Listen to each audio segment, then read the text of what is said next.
हिंद। आप देख रहे हैं माई यूट्यूब चैनल को। आज का जो लेक्चर है बहुत ही बढ़िया और इंटरेस्टिंग होने वाला है, तो आप लोग तैयार हो जाइए, पेन पेपर लेकर बैठिएगा। आज हम लोग सेकेंड वर्ल्ड वार को समझने वाले। सेकेंड वर्ल्ड वार को कहा जाता है, हिस्टोरियन के द्वारा ऐसा माना गया है कि आज तक का धरती पे सबसे बड़ा युद्ध था, सबसे बड़ा वार है सेकेंड वर्ल्ड वार। तो इसको समझना काफ़ी ज़्यादा इम्पोर्टेंट हो जाता है। आपने देखा था first world war, previous videos में जाकर देख लीजिएगा। जिन्होंने फर्स्ट वर्ल्ड वार नहीं देखा था वो उनको थोड़ा सा कॉन्सेप्ट वहाँ का यहाँ पे यूज़ करूँगा तो दिक्कत हो सकती है, तो प्रीवियस वीडियो ज़रूर देखा करिए। तो आपने देखा था फर्स्ट वर्ल्ड वार, तो फर्स्ट वर्ल्ड वार में क्या हुआ था, किसकी हार हुई थी? एट द एंड जर्मनी की हार हुई थी। और फर्स्ट वर्ल्ड वार जब ख़त्म हुआ तो एक ट्रीटी ऑफ वर्साई आया था, वर्साई की संधि आई थी। फर्स्ट वर्ल्ड वार जब हुआ था तो ऐसा उम्मीद नहीं किया जा रहा था, सारे देश लोग ऐसा नहीं सोच रहे थे कि सेकेंड वर्ल्ड वार भी आगे चल करके होगा। लीग ऑफ नेशन इसीलिए तो बनाया गया था ना।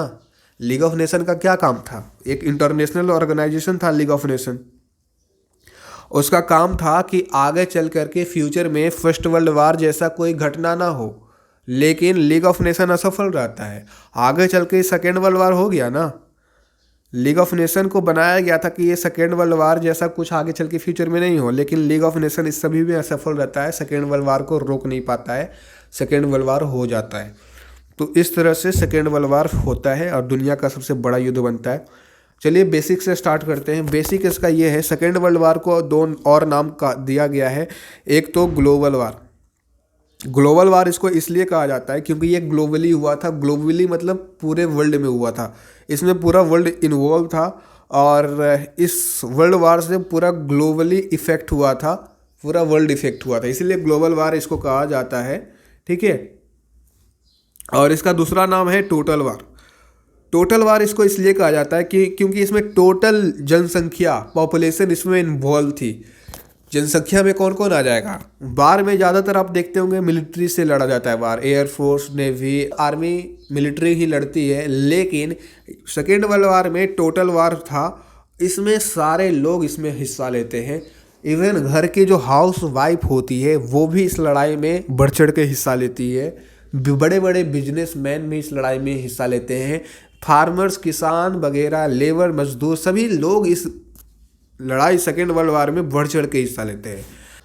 तो इसलिए हम इसको सेकेंड वर्ल्ड वार को टोटल वार भी कहते हैं। समझ गए टोटल वार क्यों कहते हैं? अभी आप बोलेंगे भैया ये हाउस वाइफ इस सेकेंड वर्ल्ड वार में क्या करेगी? हाउस वाइफ का तो काम होता है रोटी बनाना, तो रोटी बनाना भी अपने आप में एक कला है जो कि हर मर्द को नहीं आता है। तो यहाँ पर देखिए सेकेंड वर्ल्ड वार में क्या होता है ना, बहुत ही बड़ा वार था। अब बहुत ही बड़ा वार था तो इन लोग जो सैनिक वगैरह थी, मिलिट्री वगैरह थी, बहुत ज़्यादा लड़ाई कर रही थी, तो इन लोग का देखभाल करने के लिए भी होना चाहिए था ना कोई। तो हाउस वाइफ वगैरह जो थी फैक्ट्रीज वगैरह में जाती थी, खाना वगैरह बनाती थी, सारे सैनिक वगैरह खाते थे। अब सैनिक वगैरह खा पी के टंच होके फिर लड़ाई करने चले जाते थे। इस तरह से हाउस वाइफ ने मदद करा। बड़े बड़े बिजनेसमैन थे जिनके पास बहुत ज़्यादा धन था, उन्होंने अपने पैसे से इनको मदद करा। तो हम लोग कह सकते हैं ना कि इन्होंने भी अपना योगदान दिया इस वार में, तो इसीलिए हम लोग बोल सकते हैं इसको टोटल वार। ओके, अब आते हैं मेन टॉपिक पे। सबसे पहले जो आप वर्ल्ड वार पढ़ने जाएंगे तो सबसे पहले इनका डेट याद रखिएगा, कब से कब तक हुआ था। तो 1 सितंबर 1939 से 2 सितंबर 1945 तक। ठीक है, 39 से 45 तक हुआ था। अब हम लोग समझते हैं सेकेंड वर्ल्ड वार होने का कारण क्या था, कॉजेस क्या थी।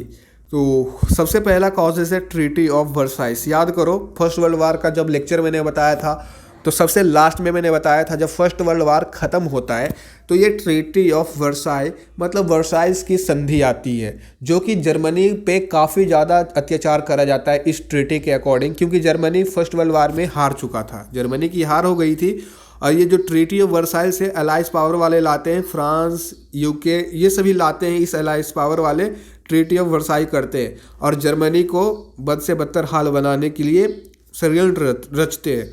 The Germany was very badly treated. Germany को इतनी गलत तरीके से ट्रीट किया गया ना इस ट्रीटी के अकॉर्डिंग कि जर्मनी के जो अंदर की भावना थी, जर्मनी के अंदर के जो लोग थे, एक आग जल रहा था और एक आग में सबसे बड़ा आग जो था हिटलर इतना ज़्यादा खतरनाक हुआ आप यकीन नहीं करेंगे, ये जो जब ट्रीटी ऑफ वर्साई हो रहा था, जब फर्स्ट वर्ल्ड वार हो रहा था, उसमें भी हिटलर ने योगदान लिया था, लेकिन एक सैनिक के रूप में, एक आप बोल सकते हैं मिलिट्री के रूप में, आर्मी के रूप में हिटलर लड़ रहा था फर्स्ट वर्ल्ड वार। जब जर्मनी हार जाता है फर्स्ट वर्ल्ड वार में, तो हिटलर को काफ़ी ज़्यादा दुख होता है कि हमारा जर्मनी हार गया, क्योंकि हिटलर को जर्मनी से बहुत ज़्यादा प्यार था। तो हिटलर वहाँ पे दुखी होता है, और वही आग जो हारा था ना जर्मनी, वहीं उस दिन हिटलर ने ठान लिया था कि जर्मनी की हार की बदला एलाइज पावर वालों से, मित्र राष्ट्र वालों से ज़रूर लेंगे एक दिन। और इस ट्रीटी ऑफ वर्साई की संधि में ऐसा कहा गया कि जर्मनी जो है 1 लाख सैनिक से ज़्यादा जर्मनी में नहीं रख सकते हैं, आपके पास 1 लाख सैनिक से ज़्यादा नहीं होना चाहिए। पहला रीज़न ऐसा थोपा गया जर्मनी पे। दूसरा इन पे थोपा गया कि आप जो है जितना भी खर्चा हुआ है एलाइज पावर वालों का फर्स्ट वर्ल्ड वार में, वो सारा का सारा खर्चा जर्मनी उठाएगा। मतलब जितना भी खर्चा हुआ था, मतलब बिलियनों में खर्चा हुआ था, बेचारा को इसको बिलियनों में खर्चा उठाना था। धीरे धीरे ये बेचारा कर्ज इनका जो है पूरा करता है, कर्ज नहीं बोलेंगे, धीरे धीरे ये इनका जो डिमांड था पूरा करता है। ट्रीटी में जो डिमांड रखा गया था उसको जर्मनी धीरे धीरे पूरा करता है, एक वह पूरा नहीं करता है। और जर्मनी में एक जगह है राइनलैंड, आप मैप में देखिएगा, ये जगह जो है राइनलैंड कहलाता है, वो भी जर्मनी से छीन लिया गया था। जर्मनी का जो मोस्ट ऑफ इकोनॉमी था राइनलैंड पे डिपेंड था। यहाँ पे बहुत ज़्यादा कोल्स वगैरह जो कोयला होता है वहाँ पे मिलता था, तो कोल्स वगैरह का जो इंडस्ट्री था जर्मनी में बहुत ज़्यादा था, तो इससे फ़ायदा होता था। अब ये जो राइनलैंड था, यहाँ पर कोयला वगैरह का जो इंडस्ट्री था, जो भी रॉ मटेरियल था पूरा का पूरा हथियार लेता है कौन? एलाइज पावर वाले, फ्रांस वाला। फ्रांस तो एलाइज पावर में ही था ना, तो फ्रांस वाला इसको लूट लेता है। तो जर्मनी का और पहले से ही इनके पास पैसा नहीं था, ऊपर से युद्ध में ये हार के आ रहा था, फर्स्ट वर्ल्ड वार में बुरी तरीके से हारा था, इनकी बहुत ज़्यादा आर्मी मरा गई थी, इनका इकोनॉमी बहुत ज़्यादा ख़राब हो गया था। लास्ट उम्मीद था ये कोयला इनका, ये भी छीन लेता है फ्रांस। तो अभी जर्मनी का हालत सबसे बद से बदतर हो गया कि नहीं, बैडली ट्रीटेड। अब यही जो है आगे चल के बोल सकते हैं ट्रीटी ऑफ वर्साई जो है सेकेंड वर्ल्ड वार का नींव था। सेकेंड वर्ल्ड वार का नींव रखा गया था यहीं पे। ये जो फर्स्ट वर्ल्ड वार में हुआ था ट्रीटी ऑफ वर्साइज, उसका नींव रखा गया था, और वही नींव आगे चल के सेकेंड वर्ल्ड वार लाता है। ठीक है, वही सारी चीज़ें लिखी गई है। और सेकेंड वर्ल्ड वार को ऐसा कहा जाता है, जितने भी हिस्टोरियन हुए हमारे पूर्वज हिस्टोरियन, उनका ये कहा जाता है कि सेकेंड वर्ल्ड वार का जो मेन रोल था, स्टार्ट करने वाला था, वो एडोल्फ हिटलर था। हिटलर ने ही इस सेकेंड वर्ल्ड वार को स्टार्ट करा, और इनके अंदर तो आग लगी थी सीने में, हिटलर के सीने में आग लगी ही थी, क्योंकि फर्स्ट वर्ल्ड वार में ये लड़ा था, हारा था, और ठान लिया था सेकेंड वर्ल्ड वार होगा तो हम जरूर इसका, जर्मनी का हार का बदला लेंगे। तो सभी, ना सिर्फ हिटलर, वहाँ के जितने भी लोग थे जर्मनी के, वहाँ के आम जनता भी, तो इकोनॉमी वगैरह खराब हो गई तो वहाँ की आम जनता भी तो प्रॉब्लम में आएगी ना यार। तो आम जनता भी हिटलर का साथ देते हैं, ठीक है। तो सारे लोग के सीने में आग लगा था, जर्मनी की जितनी भी जनसंख्या थी। लास्ट वीडियोस में आपको मैंने नाजिज्म इन जर्मनी पढ़ाया था। नाजिज्म जो लाने वाला था हिटलर ही लाने वाला था, नाजीवाद। तो नाजिज्म लास्ट वीडियो में हम लोग पढ़ाए थे, और नाजिज्म के साथ ही साथ फैसिज्म भी पढ़ा था हमने। फैसिज्म जो था मुसोलिनी ने लाया था इटली में। तो ये दोनों विचारधाराएं थी, आइडियोलॉजी थी, जो कि लाया गया था उस समय पे, फासिज्म एंड नासिज्म, फासीवाद एंड नाजीवाद। पिछला वीडियो जरूर देखिएगा, क्योंकि वहाँ पर डिटेल में मैंने बताया है, और ज़रूर देखिएगा, काफ़ी ज़्यादा हेल्प करेगा आज की वीडियो में। तो नाजिज्म फासिज्म जो था जर्मनी और इटली, बाद में चल करके मुसोलिनी प्लस हिटलर हो जाता है, मतलब दोनों दोस्त बन जाता है, मिल जाता है, बोल सकते हैं इटली प्लस जर्मनी आपस में मिल जाते हैं। ठीक है, इटली में था मुसोलिनी, जर्मनी में था हिटलर, दोनों आपस में मिल जाता है। सेकेंड वर्ल्ड वार में एक टीम से लड़ता है ये दोनों। आगे देखेंगे जर्मनी का साथ देने कौन कौन आता है। तो फिलहाल आप याद रखिए, जर्मनी का साथ देने सबसे पहले इटली आता है इस लड़ाई में। उसके बाद दूसरा कारण जो यहाँ पर बताया गया, nationalist movement of Germany and Italy. Nationalist movement जो अभी मैंने बताया ना, नाजिज्म एंड फासिज्म, वही वाला चीज़ है। The rise of the national movement in Germany and Italy added fuel to the fire. Fuel to the fire समझते हैं, आग में घी डालना। यह भी आगे चल करके एक कारण बनता है सेकेंड वर्ल्ड वार का। आगे चल के जो वहाँ की जनता थी, वहाँ का जो माहौल था, सेकेंड वर्ल्ड वार का माहौल धीरे धीरे पनप रहा था, बन रहा था, और उसमें ये फ्यूल टू द फायर, मतलब आग में घी डालने का काम करता है ये नेशनलिस्ट मूवमेंट, राष्ट्रवादी मूवमेंट।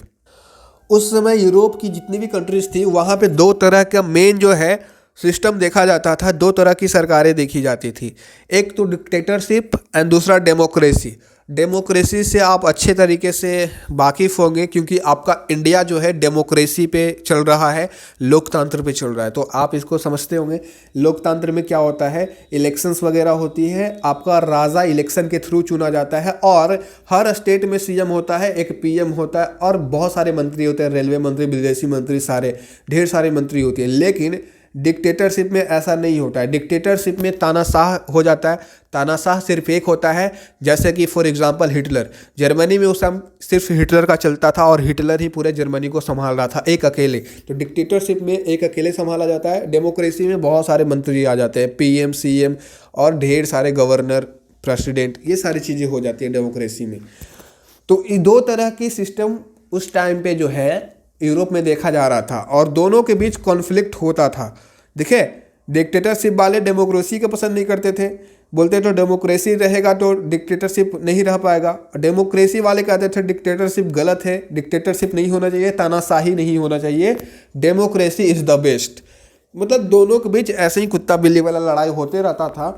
और देखिए लिखा गया आगे, कहाँ कहाँ पे डिक्टेटरशिप था। तो जहाँ जहाँ पे हिटलर, मुसलिनी जैसे लोग होंगे वहाँ पे डिक्टेटरशिप होगा। तो जर्मनी में डिक्टेटरशिप था, इटली में डिक्टेटरशिप था, और एक लास्ट वीडियो मैंने पढ़ाया था कल, मिलिट्रिज्म इन जापान। तो जापान में भी जो उस समय में था, मिलिट्री वगैरह का बहुत ज़्यादा बोलबाला था। डेमोक्रेसी सरकार वगैरह नहीं थी, सभी जगह मिलिट्री थी, डिक्टेटरशिप था, तानाशाह लोग थे।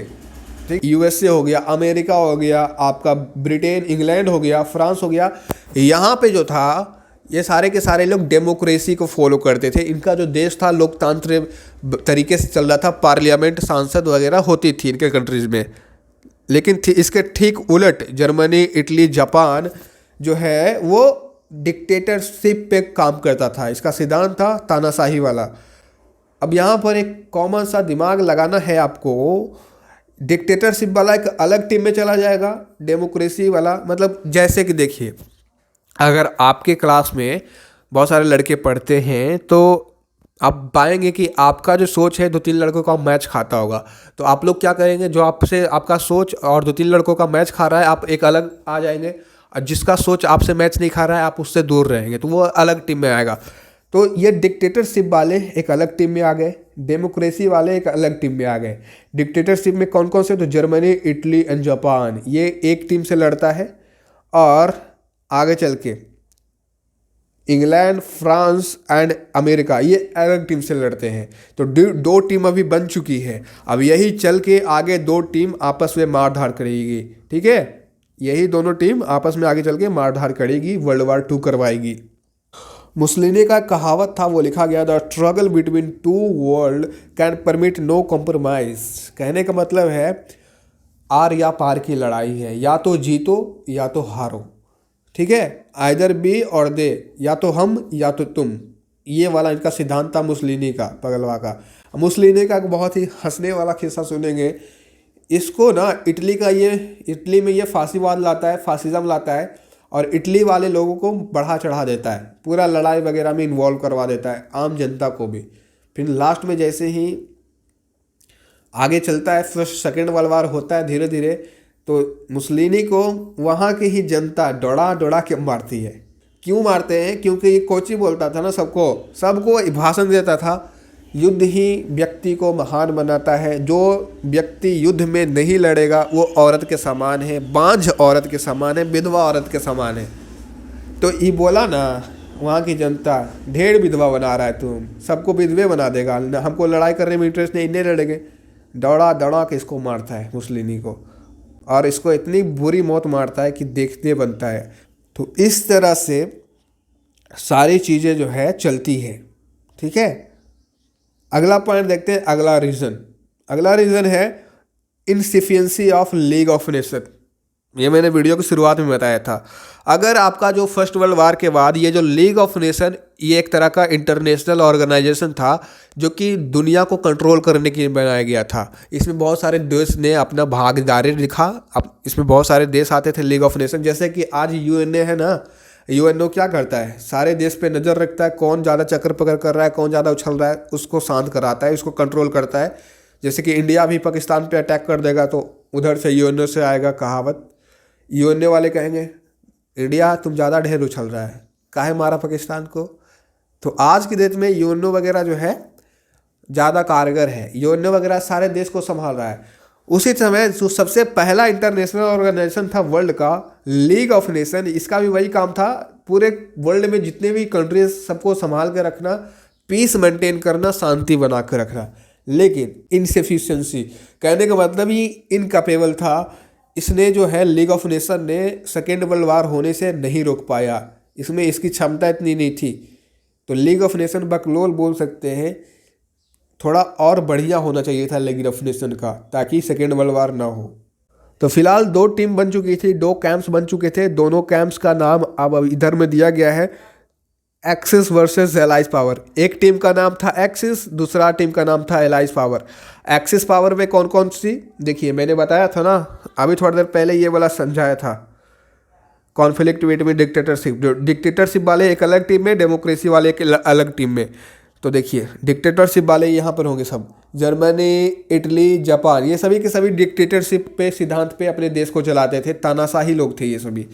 तो ये इनका जो टीम का नाम रखा गया, एक्सिस पावर नाम रखा गया था।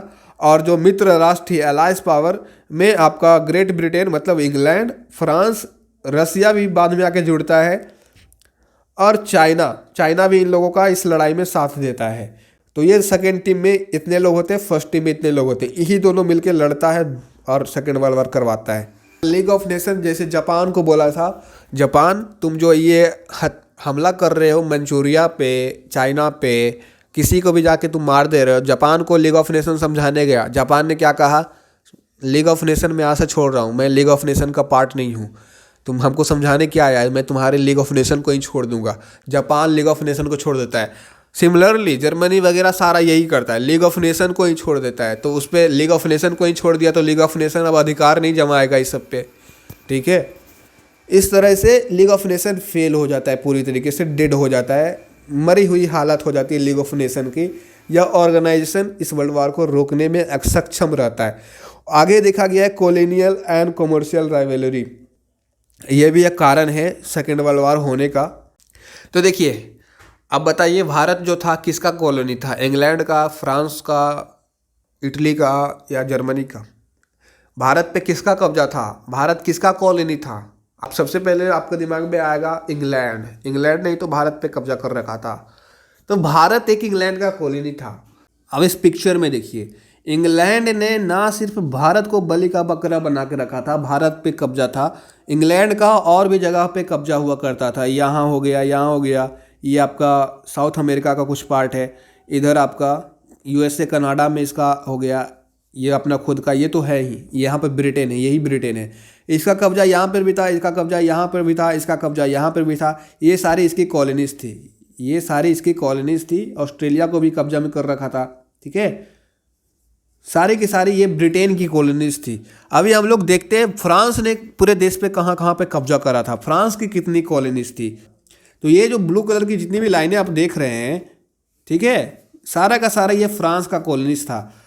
तो क्या होता है ना, ये जो इंग्लैंड वाला है, ये ऊपर में इंग्लैंड, ये है फ्रांस, ये दोनों के बीच में होड़ लग जाता है, हम लूटेंगे, हम इधर लूटेंगे, ये मेरा है, ये मेरा है, ऐसे करते करते सबको कॉलोनी बनाने का होड़ लग जाता है इन दोनों के बीच। इस तरह से कॉन्फ्लिक्ट होने लग जाती है आपस में।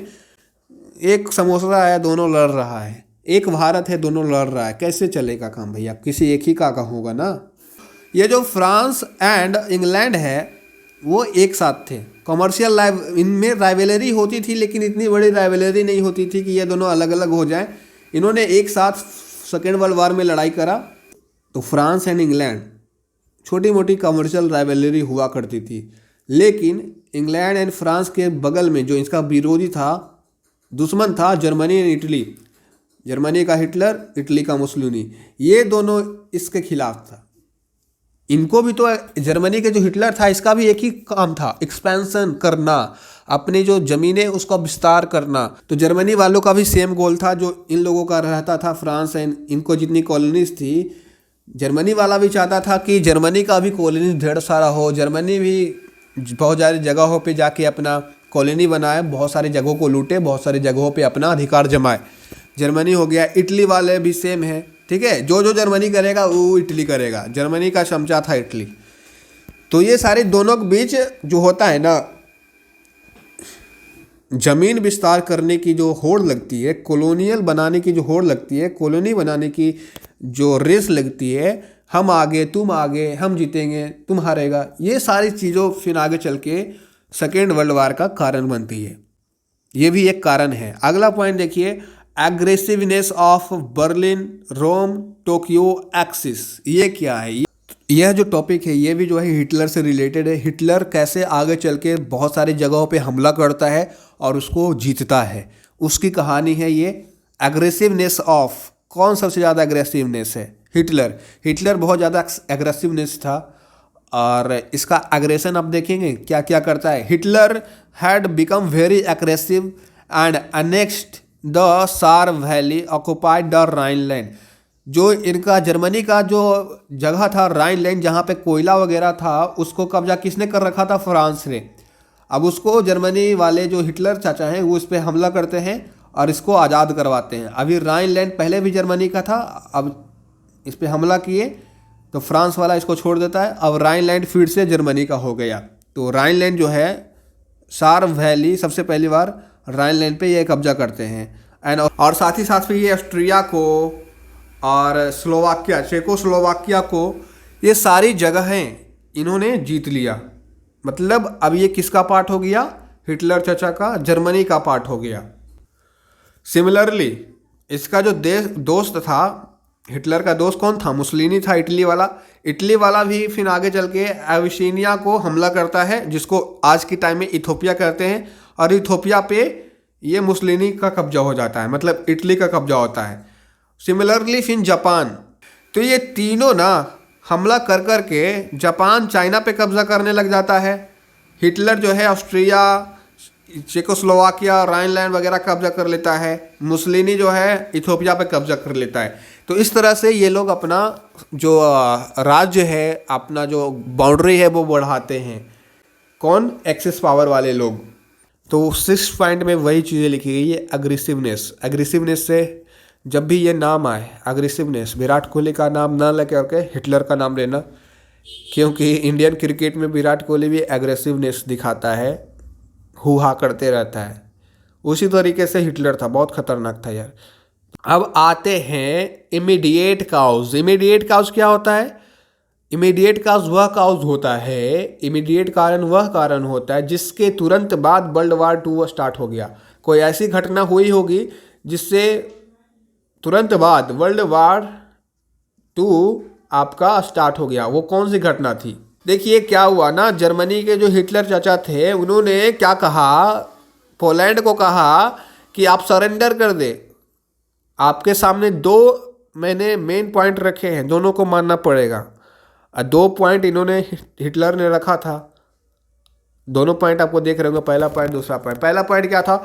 Surrender the port of Darjeeling. जो पोलैंड में पोर्ट ऑफ डार्जिलिंग है, इन्होंने कहा पोलैंड को तुम इसमें सरेंडर कर दो, ये पोर्ट ऑफ डार्जिलिंग जो है जर्मनी को दे दो।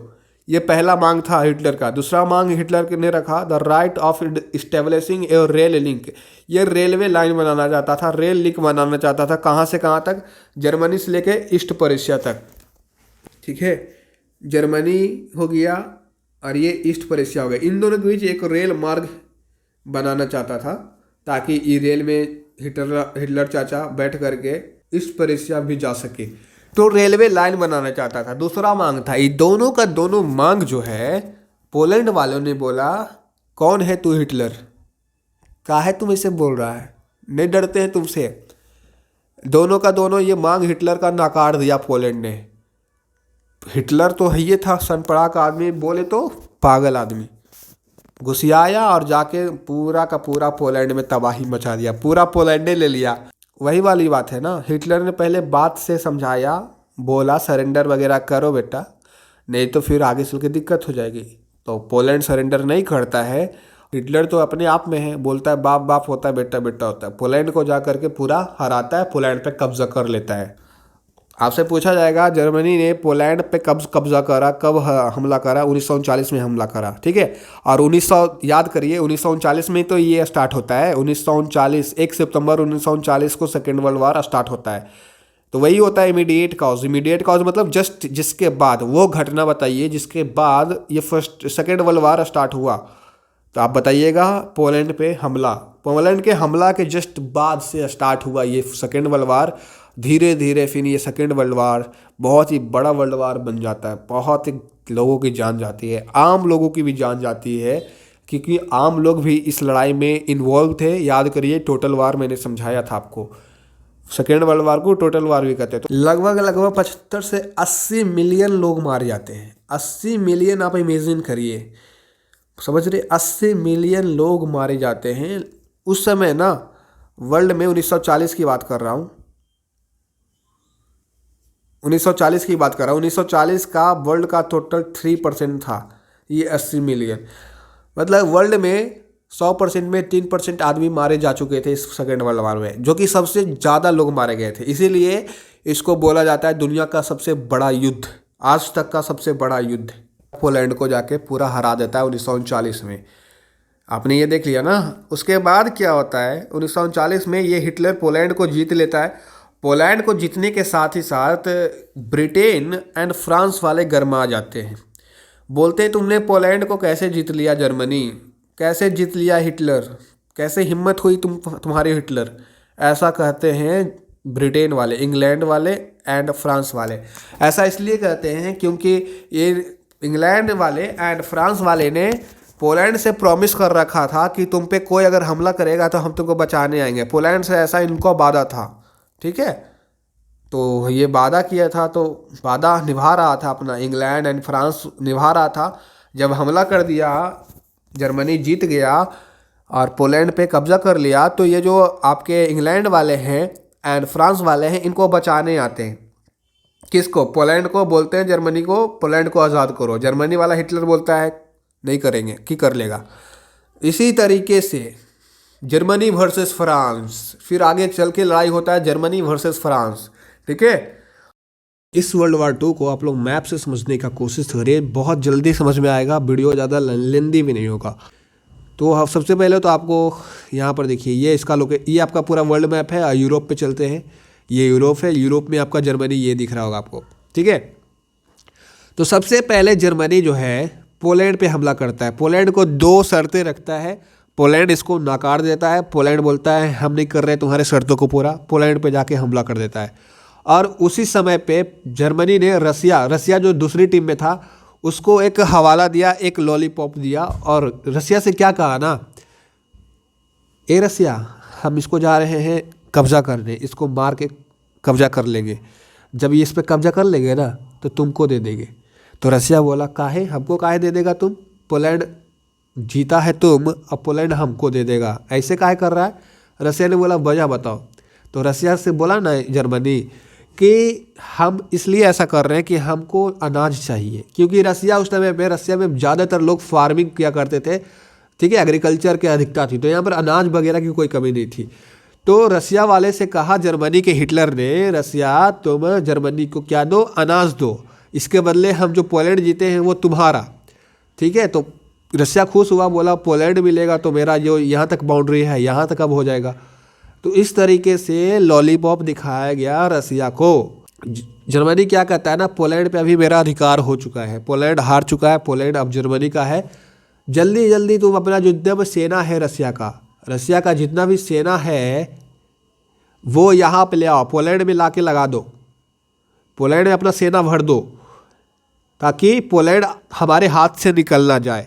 तो रसिया बोला हाँ सही बोल रहा है, पोलैंड हमारे हाथ से निकल जाएगा, इतना अच्छा मौका है पोलैंड को कब्जा करने का, वो जाने नहीं देंगे। रसिया अपना सारा सेना भेज देता है यहाँ पे, आर्मी। जैसे ही इसका आर्मी यहाँ पे भरता है, ठीक है, पूरा का पूरा आर्मी पोलैंड में आके बस जाता है। उसके बाद जर्मनी वाला दोगलाबाज जर्मनी हिटलर क्या करता है, अपना सेना भेजता है, यहाँ पे सबको उड़ा देता है, सारे लोगों का हत्या कर देता है जर्मनी। अब इसका चैप्टर क्लोज। तो यहाँ पर रसिया की आधी से ज़्यादा सेना यहाँ पे मरा जाती है। रसिया को बहुत ज़्यादा घाटा होता है, मतलब शॉकिंग लगता है, ये क्या कर दिया जर्मनी ने, ये तो धोखा हुआ। जर्मनी ने बहुत बड़ा विश्वासघात किया है, ऊपर से हमारे पास से जितनी भी अनाजें थी वो भी ले गया है। दो फ़ायदा, इसने हमारी सेना को भी उड़ाया और रसिया से अनाज भी लिया, और पोलैंड देने का वादा किया था वो भी नहीं दिया। फिर ये जर्मनी से कट्टर दुश्मनी करने लगता है और एक दूसरे का कट्टर दुश्मन बन जाते हैं। तो जर्मनी जो था एक्सिस पावर में था और रसिया जो था एलाइज पावर में था। फिर जर्मनी क्या करता है, जब ये फ्रांस पे, अब आगे चल के ये फ्रांस पे जर्मनी हमला करता है, फ्रांस को भी कब्जा कर लेता है एक ही दिन में। फ्रांस पे जब कब्जा करता है तो फ्रांस पे उल्टी सीधी कानूनें लगा देता है। कौन? हिटलर। अब याद करिए एक कॉन्सेप्ट, मैंने आपको एक कॉन्सेप्ट समझाया था, ट्रीटी ऑफ वर्साई, वर्साई की संधि। वर्साई की संधि में सबसे ज़्यादा जो अत्याचार होता है किस पे होता है? बेचारे जर्मनी पे होता है। जर्मनी पे उल्टा सीधा कानून लगाया जाता है, कहा जाता है 1 लाख से सैनिक तुम नहीं रख सकते हो, जितना भी खर्चा हुआ है फर्स्ट वर्ल्ड वार में इन लोगों का जितना भी खर्चा हुआ है सारा का सारा ये भरेगा, सारा का खर्चा उठाएगा। ठीक है, मिलियनों में इनसे पैसा लिया जाता है। इनका जो ये राइनलैंड वाला जगह था, यहाँ पे बहुत ज़्यादा कोयला हुआ करती थी, जो कि जर्मनी की इकोनॉमी में बहुत ज़्यादा योगदान देता था। इसको भी कब्जा लेता है फ्रांस। अब ये जो जगह था ये फ्रांस का पार्ट हो चुका था। तो इतना ज़्यादा अत्याचार इसको फर्स्ट वर्ल्ड वार में किया जाता है ट्रीटी ऑफ वर्साई के तहत। अब ये जर्मनी का जो हिटलर है, अभी इसने फ्रांस को हरा दिया है। तो ये जो राइनलैंड फ्रांस ने लूटा था जर्मनी का, ये इससे कब्जा जो किया था ये छुड़वा लेता है। अब ये जो राइनलैंड है यहाँ पे, ये जर्मनी में आ जाता है, मिल जाता है, और फ्रांस में भी हिटलर का शासन हो जाता है। हिटलर जो है फ्रांस से बदला लेता है और कहता है जितनी भी ट्रीटी ऑफ वर्साई, वर्साई की संधि में जितनी भी कानूनें तुमने हम पे थोपी थी, वही सारी कानूनें अब हम तुम पे थोपेंगे। फ्रांस पे वही सारा नियम थोप देता है, बोलता है जितना भी पैसा तुम लोगों को हमने भरा है, ठीक है, फर्स्ट वर्ल्ड वार के बाद जितना भी पैसा तुमने हमसे लिया है, जितना भी तुमने हमारे कोयला का यूज़ करके पैसा मुनाफा कमाया है, उसका 10% के साथ, 10% ब्याज के इंटरेस्ट के साथ तुम जर्मनी को वापस करेगा। अब बेचारा ही फ्रांस वाला तो हिटलर से हार चुका था, तो मानना पड़ा। फ्रांस ने जर्मनी को सारा का सारा पैसा 10% ब्याज के साथ वापस किया। तो ट्रीटी ऑफ वर्साई की काफ़ी ज़्यादा फिर इन्होंने बदला लिया जर्मनी वालों ने। तो जर्मनी ने पोलैंड, फ्रांस और रसिया का चैप्टर यहाँ पर बाजा बजा दिया था। अब जब ये फ्रांस पर जर्मनी हमला करने आता है, तो ये इंग्लैंड वाले, यूनाइटेड यूके वाले बचाने आते हैं फ्रांस को। बोलते हैं मेरा दोस्त को कैसे तू मार सकता है? आपके दोस्त के साथ अगर कोई लड़ाई करता है तो आप भी दोस्त को बचाने जाते हैं ना। ठीक यूनाइटेड किंगडम अपने दोस्त को बचाने आता है फ्रांस को। जब ये अपने दोस्त को बचाने आता है तो यहाँ पर एक जगह है जिसका नाम है नॉर्मंडी। ये जो रेड कलर से दिखा रहा हूँ मैं, ये है ब्रिटेन की सैनिक। ये जो ग्रीन कलर का गोला बना हुआ है, ये है किसका? जर्मनी का सैनिक।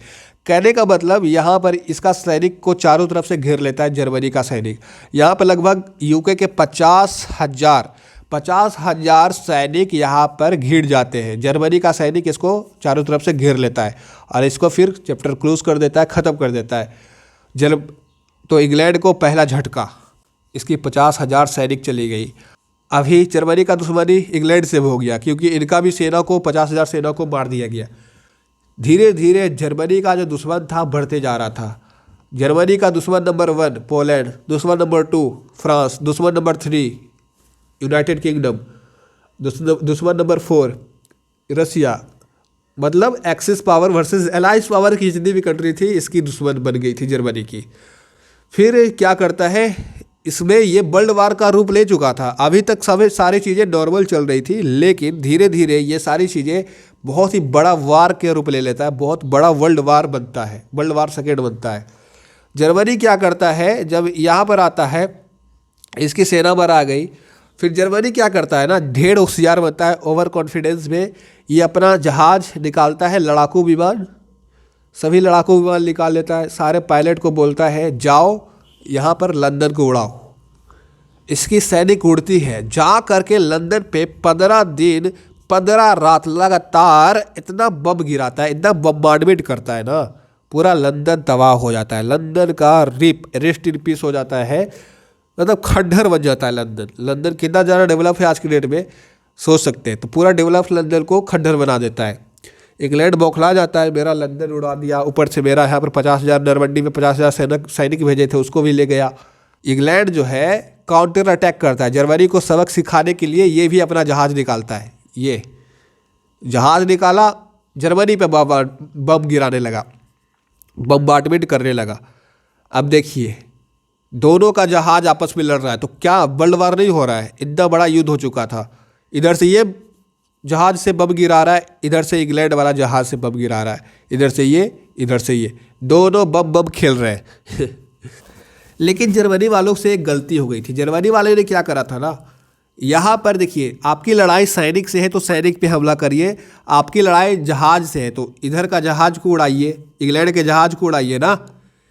जर्मनी वाला क्या करता है, लंदन को तो उड़ाता ही है, लंदन के आसपास के जो आम लोग थी, पब्लिक लोग पे भी बम गिरा देता है, रेसिडेंशियल एरिया पे भी बम गिरा देता है, बेकसूर मासूम लोगों पे भी बम गिरा देता है। जर्मनी के हिटलर के जो भी पायलट थे सब, इंग्लैंड वाला बोला ये सब बेकसूर मासूम लोगों की क्या इसमें गलती है, ये सब इन्होंने आपका क्या बिगाड़ा, इसको जान क्यों ले रहे।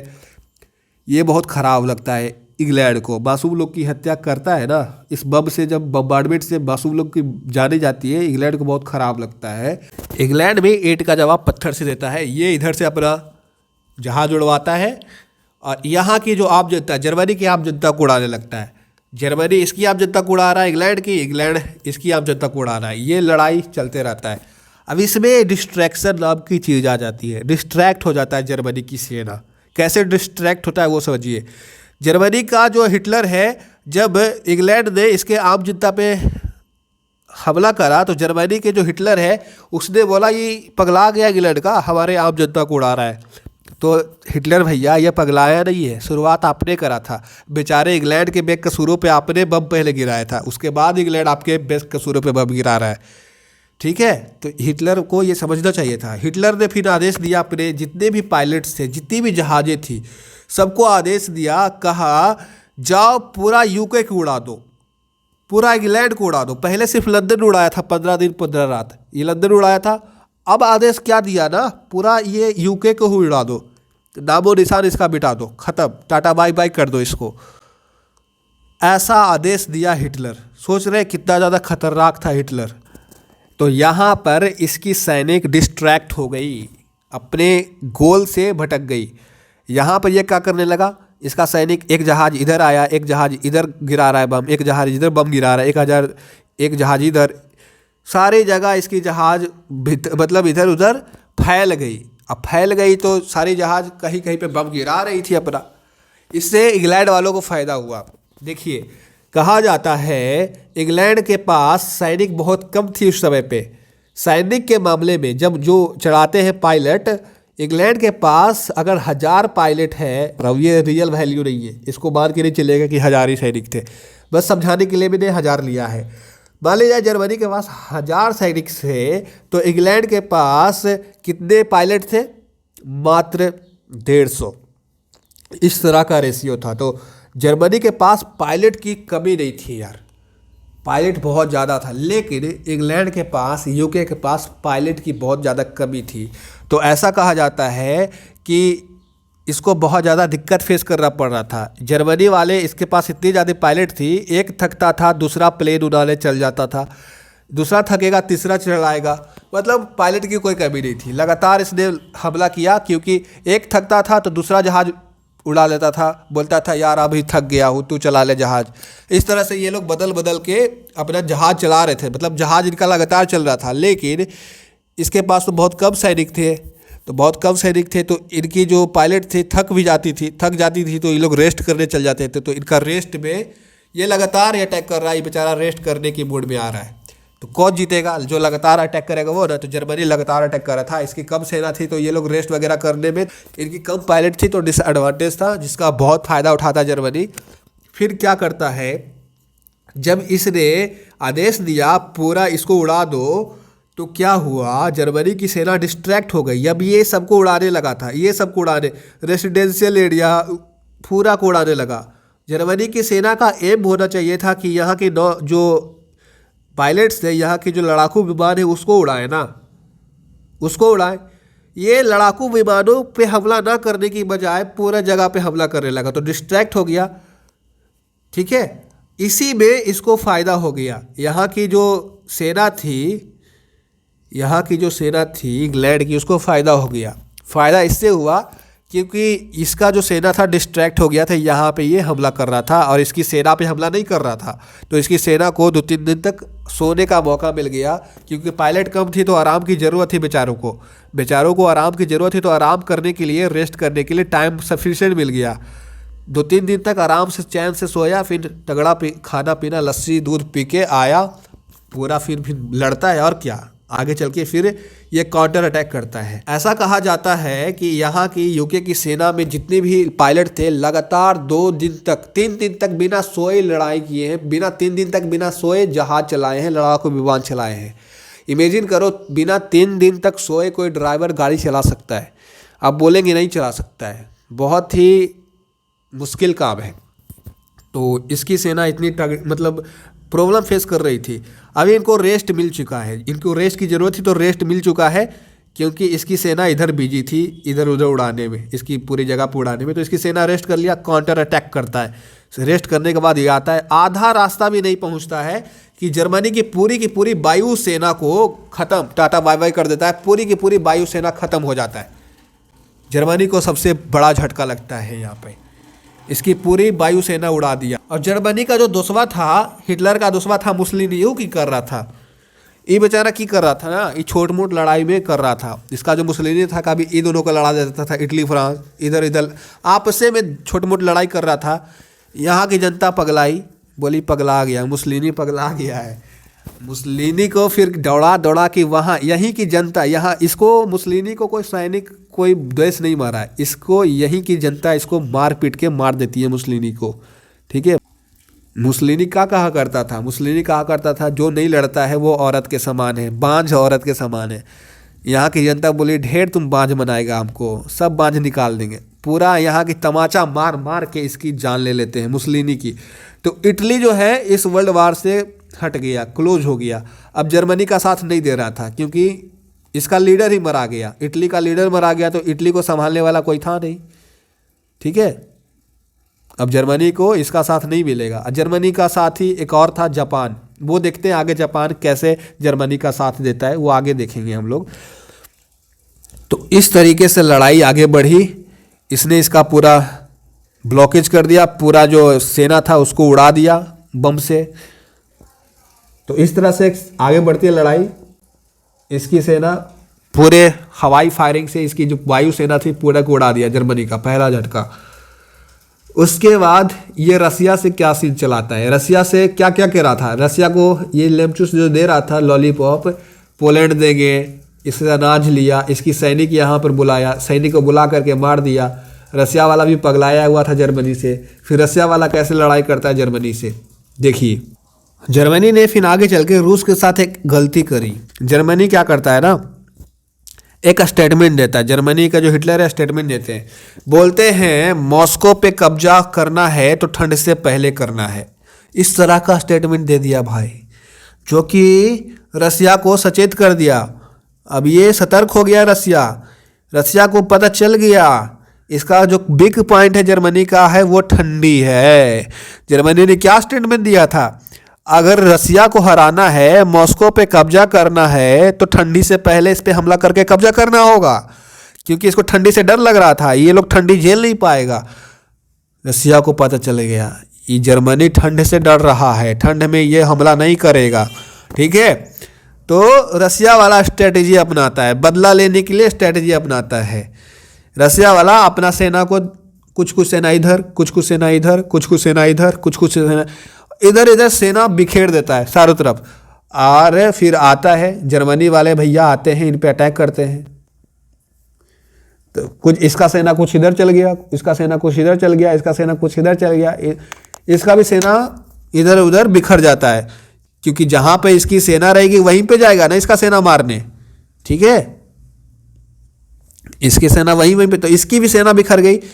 रसिया का प्लान ये था कि इसको उलझा के बस रखना है, जर्मनी की सेना को उलझा के रखना है। इसीलिए इसकी सेना ने अपनी सेना को बिखरा दिया था। इसने 2-3 महीने तक जर्मनी की सेना को उलझा के रखा। ठीक है, कुछ सेना इधर उलझी हुई थी, कुछ सेना इधर उलझी हुई थी, कुछ सेना इधर उलझी हुई थी, सारी सेना को बिखेर कर रखा। 2-3 महीने तक था। 2-3 महीने के बाद क्या आता है, आ जाता है ठंडी का मौसम। और ठंडी का मौसम जर्मनी झेल नहीं पाएगा। जर्मनी के सैनिक को आदत नहीं है ठंडी झेलने की। और रसिया में कितना ज़्यादा ठंड पड़ता है आप लोगों को भी पता है। ठंडी का मौसम आ जाता है, रसिया खुश होता है, अरे वाह वाह वाह, ठंडी का मौसम आया। यहाँ इसके जो सैनिक थे, जर्मनी के सैनिक, ठंडा में जम गया, बेचारा बर्फ में जम गया, स्टैच्यू बन गया। ठंडी की इसको आदत नहीं थी। जो रहने वाला 40 डिग्री सेल्सियस पे, उसको हम -40 डिग्री सेल्सियस में जाके रख देंगे, बेचारा मर ही जाएगा ना यार। तो इस तरह से जर्मनी की सेना मरा जाती है रसिया में। रसिया बहुत खुश होता है इससे। तो जर्मनी का ये दूसरा झटका। पहला झटका किसने दिया, इंग्लैंड वालों ने इसकी जो एयरक्राफ्ट थी, वायुसेना को उड़ा दिया पूरा हवाई फायरिंग में। दूसरा झटका, इसकी सेना यहाँ पे जम गई, ठंडा के वजह से जर्मनी की सेना मरा गई। हिटलर को डबल झटका लग चुका है अभी। हिटलर यही नहीं, हिटलर बहुत ज़्यादा ओवर कॉन्फिडेंस था, ओवर स्मार्ट था। यही नहीं रुका, इसने इससे भी लड़ाई करी, इससे भी लड़ाई करी, इससे भी लड़ाई करी, और इधर भी लड़ाई करी। ठीक है, पोलैंड से भी लड़ाई करी। इतना में ही इसको सेटिस्फैक्शन नहीं मिला। इसने ऊपर जाके बोला इसको भी कब जाएंगे, ये भी मेरा, सबको यही कब जाएगा, जर्मनी ये कब जाएगा। सोच रहे हो जर्मनी का सोच क्या है, सभी जगह पे मेरा कब्जा रहे। जाके नॉर्वे, स्वीडन वगैरह में ये हमला कर देता है। और नॉर्वे वगैरह के पास जो नेवी वगैरह थी पूरी तगड़ी थी, तो ये दोनों जाके नेवी लड़ता है। नॉर्वे जो है ना, इसकी नेवी को बहुत ज़्यादा नुकसान करता है, समझ रहे। तो इसको तीसरा झटका ये लोग देते हैं। पहला झटका ये दिया, इसने वायुसेना को उड़ा दिया हवाई फायरिंग में। दूसरा झटका, इसने इसकी नेवी को उड़ा दिया। तीसरा झटका, इसकी जो थल सेना थी, आर्मी वगैरह, यहाँ पे जम गई। तो इसका तीनों का तीनों डिपार्टमेंट खराब हो गया। एयरफोर्स ये ख़त्म कर दिया, इसका नेवी पे हावी हो गया ये लोग, और इसका जो आर्मी है पे हावी हो गया रसिया। जर्मनी तो बेचारा घिर गया चारों तरफ से। अब आते हैं जापान। जापान का क्या रोल है इस लड़ाई में। जापान तो था जर्मनी का दोस्त था, इसका साथ दे रहा था। जापान कैसे आता है इस लड़ाई में, कूदता है। तो इधर देखिए, पिछला वीडियो मैंने जो बताया था मिलिट्रिज्म इन जापान, उसमें भी मैंने बताया था जापान सेकेंड वर्ल्ड वार में क्या करता है। तो यहाँ पर भी बताता हूँ। देखिए, ये आपका इंडिया है, ये चाइना है। चाइना के जस्ट बगल में जो द्वीपों का समूह है, ग्रुप ऑफ आइलैंड, इसको जापान बोलते हैं। ये जापान क्या न करता है, ये जो आपका है यूएसए, अमेरिका का एक जगह है हवाई आइलैंड। अमेरिका का हवाई आइलैंड पे एक जगह है पर्ल हार्बर, वहाँ पे अमेरिका की सैनिक रहती है, बहुत ही तगड़ी वायुसेना मिलिट्री वगैरह रहती है वहाँ पे जाके ये साला बम्बार्डमेंट कर देता है, वहाँ पे जाके हमला कर देता है जापान वाला। देखिए उसको दिखाते कहाँ पे है। देखिए ये आपका है यूएसए, अमेरिका, ये रहा इसका कौन, हवाई आइलैंड। हवाई आइलैंड में ये इसका क्या रहा, पर्ल हार्बर। यहाँ पे जाके जापान वाला अटैक मार देता है और इसको पूरी तरीके से तहस नहस कर देता है, पूरा बर्बाद कर देता है। इस पर्ल हार्बर को पूरा बर्बाद कर देता है। हवाई आइलैंड का एक जगह है पर्ल हार्बर। जापान वालों ने इसलिए इसको उड़ाया था, जापान वालों को डर था। क्या डर था, उस समय पे जापान एंड अमेरिका का दोनों का जो वायुसेना का काउंटिंग था ना, सिमिलर था। जितना जापान के पास लड़ाकू विमान है, सेम अमेरिका के पास उतना था। तो जापान वाला ने सोचा, जापान के जो कोई मंत्री है उन्होंने सलाह दिया, बोला अभी दोनों आप लोग बराबरी पे हैं, दोनों के पास सिमिलर वायुसेना है, लेकिन बहुत जल्द, क्योंकि यूएसए जो था डेवलपिंग कंट्री था, तो बोला बहुत जल्द आपको यूएसए पीछे छोड़ देगा। तो जापान वाले बोले ऐसे कैसे, हम इसको आगे जाने ही नहीं देंगे, यूएसए को आगे जाने ही नहीं देंगे। इस यूएसए के हवाई जहाज़ों पे, लड़ाकू विमानों पे जा कर के हमला कर देते हैं और इसकी जो वायुसेना है उसको 20-30 साल पीछे ढकेल देते हैं। समझ रहे, दूसरे को बर्बाद करके या अपना आगे बढ़ना चाहता था जापान। अमेरिका वाला भी छोट मोट आदमी थोड़ी था, ये भी उस समय का बहुत ही बड़ा ताकतवर कंट्री था। अमेरिका आज भी बहुत बड़ा ताकतवर कंट्री है। बोला ऐसे काहे किया तुम, कहाँ बिगड़ा तुमको जापान, रुको बताते हैं। इसने क्या किया, इस समय पे इसके यहाँ साइंटिस्ट जो थी, साइंटिस्ट ने भी इस लड़ाई में बढ़ चढ़ के हिस्सा लिया था। वर्ल्ड वार टू को टोटल वार क्यों कहा जाता है? क्योंकि इसमें सभी लोग ने हिस्सा लिया था, इसमें साइंटिस्ट लोगों ने भी हिस्सा लिया। यहाँ पे एटॉमिक बम की खोज हो चुकी थी, अमेरिका वालों ने एटॉमिक बम, परमाणु बम का खोज कर लिया था इस समय पे। अब परमाणु बम खोज लिया तो इसने बोला परमाणु बम आ ही गया है और अभी अभी जापान ने हम लोग को इतना नुकसान पहुंचाया है, लाओ परमाणु बम का सही यूज करते। जाके परमाणु बम दोनों का दोनों पटक देता है जापान पे, जापान बर्बाद, पूरा का पूरा जापान बर्बाद हो जाता है इस दो परमाणु बम से। तो दो दो बम इसने गिराया था यहाँ पे, ठीक है। इसकी दो गो आइलैंड है, जापान की दो आइलैंड है, यहाँ पर नहीं लिखा है लेकिन आप लोग अपने मैप पे देखिएगा। दो आइलैंड है ना, इसका नाम एक हिरोशिमा है जिसपे पहला बम गिरा, और दूसरा जो आइलैंड है उसका नाम है नागासाकी। तो दो आइलैंड इसका था, दोनों आइलैंड पे दो बम गिराया, ठीक है। दोनों बम का नाम है, एक है लिटिल बॉय, एक है फैट बॉय। वो केमिस्ट्री में आप पढ़ेंगे, लिटिल बॉय फैट बॉय नाम रखा गया था। दो पहला एटॉमिक बम था देश का, पूरे वर्ल्ड का। अब ये वर्ल्ड वार में ये हार चुका था, सरेंडर हो चुका था, तो ये लड़ाई से बाहर। जब जर्मनी ने ही कहा था जाओ इसके जो पर्ल हार्बर आइलैंड है, हवाई आइलैंड पे हमला करो। अमेरिका को पता चल गया, ये सब किया धराया जर्मनी का। तो इधर से मारने आ जाता है अमेरिका वाला, जर्मनी इधर से घिरा गया।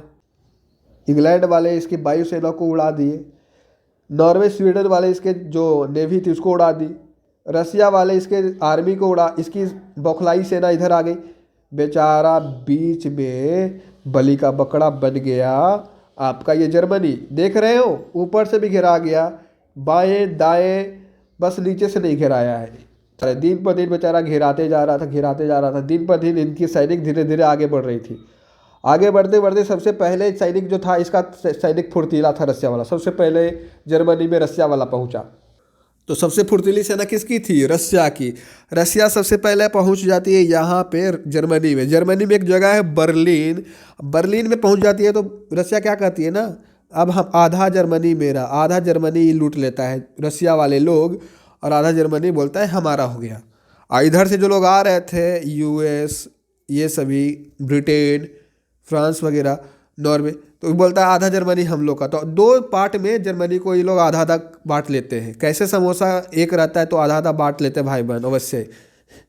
आधा जर्मनी रसिया का, आधा जर्मनी इन लोगों का। तो इधर वाला आधा ले गए, इधर वाला आधा ले गए। अब बीच में एक जगह था बर्लिन, बीच में एक दीवार लटका दिए, बोले दीवार के इधर इन लोगों का, दीवार के इधर रसिया का। बर्लिन का दीवार यहाँ पर लटका दिया, बीचों बीच में, जर्मनी के बीचों बीच में आधा आधा दोनों बांट लिया गया। तो इस तरह से वर्ल्ड वार खत्म हो जाता है और जर्मनी हार जाता है। जर्मनी के जो ये है ना, आत्महत्या कर लेते हैं हिटलर। हिटलर को कोई मारता नहीं है। हिटलर को जब पता चल जाता है, अनुमान लग जाता है कि अब नहीं जीतने वाले हैं, अब हमारा लास्ट समय आ गया है, ये अपनी पत्नी के साथ, अपनी जो गर्लफ्रेंड थी उसको बोलता है चलो शादी कर ले, तारों के शहर में शादी कर लेता है जस्ट मरने के पहले, और दोनों अपने जहर ले लेता है, अपनी गर्लफ्रेंडों को जहर ले लेता है। शादी करने के बाद अब मर जाता है। इस तरह से हिटलर का अंत हो जाता है। तो हिटलर मर गया, मतलब सेकेंड वर्ल्ड वार ख़त्म हो गया। उसके बाद इनकी बर्लिन की दीवार बीचों बीच लगाई गई थी, आधा रसिया ले गया, आधा ये लोग ले गए। बर्लिन की दीवार 1889 तक रहती है। बर्लिन की दीवार कब टूटती है? जर्मनी फिर आगे चल के फ्यूचर में आज़ाद हो जाता है, जब ये यूएसएसआर है ना, रसिया यूएसएसआर, जब ये 15 भागों में टूट जाता है, तब जाके यूएसएसआर कमज़ोर हो गया। अब यहाँ पर इसकी जो सेना वगैरह सब, ये वाला रीजन इससे चला जाता है, इसके हाथ से। यूएसएसआर तो टूटता ही है, रसिया 15 भागों में तो टूटता ही है, इसके हाथ से जर्मनी का जो ये आधा लूटा था ये भी चला जाता है। और फिर से जर्मनी के लोग, यहाँ के लोग आगे अपना प्रोटेस्ट वगैरह करके जर्मनी को आज़ाद कर लेते हैं। और आज की डेट में जर्मनी को देखेंगे तो जर्मनी एक स्वतंत्र देश है। जर्मनी एक बहुत ही डेवलप देश है, स्वतंत्र देश है, बहुत ज़्यादा जहाज़ें वगैरह, कार वगैरह, मर्सिडीज वगैरह बनाती है, बहुत डेवलप है। तो यहाँ तक बुक में मैंने समझा दिया था आपको। बाकी आगे लिखा गया course of war. Course of war मतलब होता है लड़ाई लड़ा कैसे गया, तो लड़ाई कैसे लड़ा गया, जर्मनी कैसे हारा, हिटलर ने खुदकुशी कैसे करी, सारी चीज़ें तो बता ही दी आपको। इफेक्ट ऑफ वर्ल्ड वार देख लेते हैं। इस वर्ल्ड वार से क्या क्या इफेक्ट हुआ, वर्ल्ड को क्या क्या नुकसान हुआ, वो देख लेते हैं एक बार। जब बर्लिन की दीवार चलाई गई थी तो आपको मैंने बताया जर्मनी जो है दो टुकड़ों में बढ़ जाता है। दोनों टुकड़ों का नाम है West Germany and Eastern Germany. ठीक है, बीच में बर्लिन की दीवार, इधर वाला रसिया ले जाता है और इधर वाला यूके वगैरह लूट लेते हैं। Ultimately Germany came into two countries, western Germany and Eastern Germany. फिर आगे चल के बर्लिन का दीवार टूट जाता है, जर्मनी फिर से आज़ाद हो जाता है। सारी चीज़ें डिस्कस कर ली हमने। फिर आगे चल करके सेकेंड वर्ल्ड वार के बाद league of Nations first world war के बाद बना था। सेकेंड वर्ल्ड वार के बाद ये यूएनओ बनता है। यूएनओ जो आज के डेट में है हम लोग को संभालता है, सारे देश को कंट्रोल करके रखता है, वो यूएनओ बनता है सेकेंड वर्ल्ड वार के बाद। कब बनता है? यूएनओ का जो स्टेब्लिशमेंट है 24 अक्टूबर 1945 में यूएनओ का बनता है। ऑब्जेक्टिव में पूछा जा सकता है आपसे, याद रखिएगा, जनरल नॉलेज है ये। सेकेंड वर्ल्ड वार के बाद दो मेजर पावरफुल कंट्रीज इमर्ज होती है, पिक्चर में आती है। यूएसएसआर वर्सेस यूएसए, और ये दोनों आगे चल के कोल्ड वार करते हैं। दोनों पावरफुल कंट्री इमर्ज होते हैं, पिक्चर में आते हैं, बहुत ही पावरफुल हो जाते हैं सेकेंड वर्ल्ड वार के बाद ये दोनों। या यूएसएसआर के बनने से भारत को भी फ़ायदा हुआ। एशिया में जो इंडिया इंग्लैंड का गुलाम था, इंग्लैंड का कॉलोनी था, वो सारी चीज़ें बाद में ये इंडिया का काफ़ी अच्छा दोस्त बनता है और इंडिया को आज़ाद होने में मदद करता है।